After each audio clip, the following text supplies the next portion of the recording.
네, 최현정입니다. 네, 오늘은 생명의 필터라고 하는 심장에 대해서 알아보도록 하겠습니다.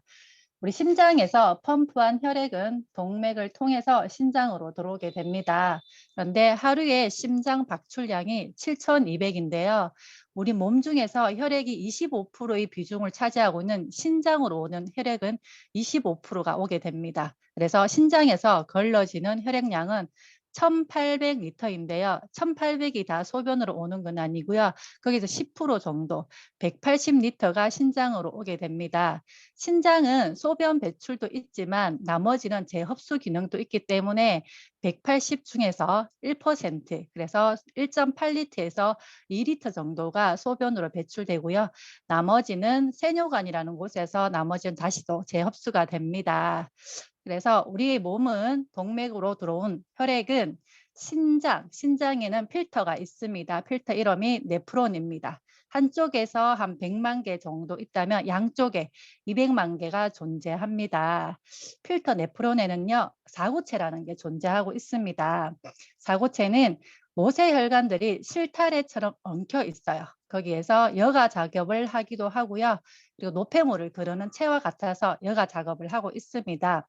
여가 작업은 여가 정상적으로 이루어지려면은 혈압에 의해서 이루어지고 있는데요. 그 적절한 혈압이 60에서 70 정도 된다고 보시면 됩니다. 근데 혈압이 60보다 낮게 되면요. 혈압이 너무 낮아서 저혈압이 오게 돼요. 저혈압이 오게 되면 여가가 잘 이루어지지 않고요.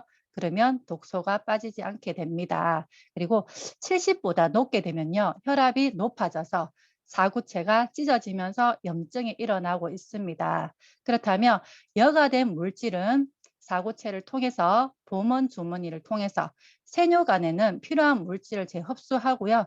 최종적으로 요관과 배관 그리고 요도로 배출하게 됩니다. 그렇다면 신장의 역할에 대해서 한번 알아보도록 하겠습니다. 신장은 1차적으로 여가를 하고 있습니다. 우리가 나쁜 것을 먹잖아요. 독성이나 가공식품, 착색료, 아이들 많이 좋아하는 착색료들을 먹고 있는데요.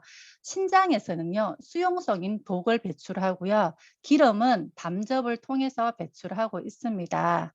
그런데 여가가 되어야 될 거와 안 되어야 될 게 있는데요. 여가가 되면 안 되는 것들이 뭐냐면 사구체보다 구멍이 큰 거는 빠지면 안 돼요.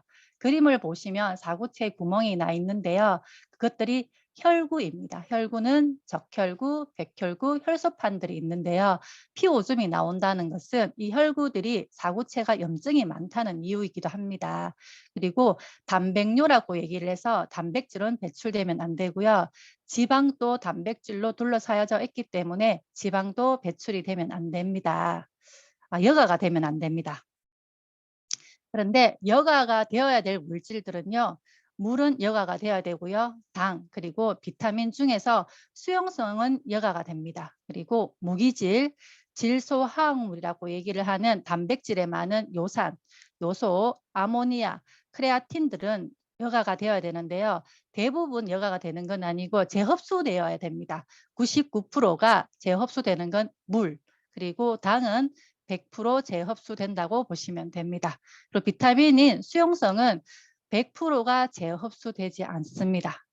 무기질은 90% 이상 재흡수되면서 필요에 따라서 조절도 가능하고 있습니다. 즉 질소화학물 같은 경우는 100% 재흡수됩니다. 그런데 문제가 뭐냐 하면 여가되면 안 되는 물질들이 있어요. 아까 혈구, 단백질, 지방들이 여가가 되면 안 되는데 문제가 생기는 게 과도한 운동을 하거나 영양소 부족으로 인해서 사구체 구멍이 커져요. 그러면 여가가 되어지잖아요.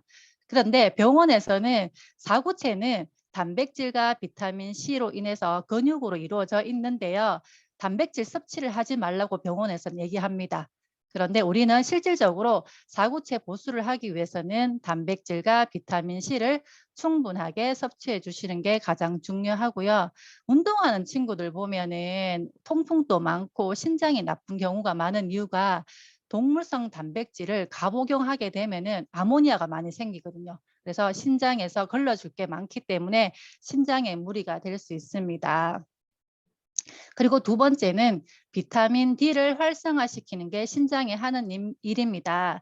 간과 합작을 해서 신장이 망가지면요. 뼈가 이렇게 빠르게 망가지는 이유가 비타민 D가 하는 일이 뼈에 칼슘을 정착시키는 일을 하거든요. 우리가 칼슘이 많다고 해서 뼈가 잘 만들어지는 것은 아니고요. 비타민 D, 보조 역할을 해주는 비타민 D가 있어야 되거든요. 그리고 비타민 D는 세포의 이상 분열을 막는 일도 하는데요. 그게 암세포를 막는다는 뜻입니다. 그래서 비타민 D와 활성화시켜 신장이 나빠서 뼈가 망가지기도 합니다. 그 역할을 잘 못하기 때문에. 그리고 세 번째, 조혈입니다. 피를 만드는 일인데요. 신장이 만드는 것은 아니고요. 피를 잘 만들 수 있게끔 조혈 명령을 내려주는 게 신장이 하는 일입니다. 자, 그렇다면 우리가 신장이 망가져서 병원에 가면 투석하는 분들이 지금 요즘 많으시더라고요. 1차적으로 혈액 투석까지 안 가시는 분들은 복막 투석을 하시는 분은 스스로 구멍을 내서 복막액을 갈아 넣는 분들이 많으셔요. 그런 분들은 1차적으로 비위생적입니다. 그리고 감염, 2차 감염이 높을 수 있고요. 그리고 또 많이 나빠진 분들은요, 혈액 투석을 하는데요.